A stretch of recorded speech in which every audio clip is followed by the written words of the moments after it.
વિગતો પ્રાપ્ત થઈ રહી છે કે જ્યાં નાગેશ્વરમાં ફાયરિંગના સીસીટીવી સામે આવ્યા છે। પતિએ પત્ની પર ફાયરિંગ કરી આપઘાત કરી લીધો। ઘટના પહેલા બોલાચાલી અને ઝપાઝપીનો વિડીયો સામે આવ્યો। આ ઘટનામાં પતિ પત્ની બંનેના મોત થયા છે। પત્નીના અનૈતિક સંબંધથી કંટાળી ગોળી મારી હતી। રાજકોટથી જે વિગતો આવી રહી છે, નાગેશ્વરમાં ફાયરિંગના સીસીટીવી પણ આપ જોઈ રહ્યા છો।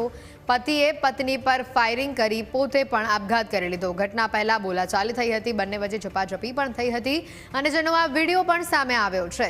આ ઘટનામાં પતિ પત્ની બંનેના મોત થયા છે। પત્નીના અનૈતિક સંબંધથી કંટાળી પતિએ તેને ગોળી મારી હતી અને ગોળી માર્યા બાદ તેણે પોતે પણ આપઘાત કર્યો હતો।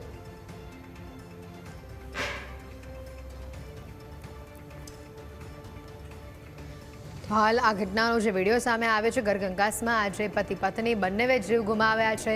પરિવારમાં આ ઘટનાથી ભારે શોકની લાગણી છે। ઘટના પહેલા બંને વચ્ચે જે બોલાચાલી અને ઝપાઝપી થઈ હતી તેના આ સીસીટીવી પણ સામે આવ્યા છે, જે આપના ટીવી સ્ક્રીન ઉપર જોઈ શકાય છે કે પતિએ પત્નીને પહેલા ગોળી મારી હતી।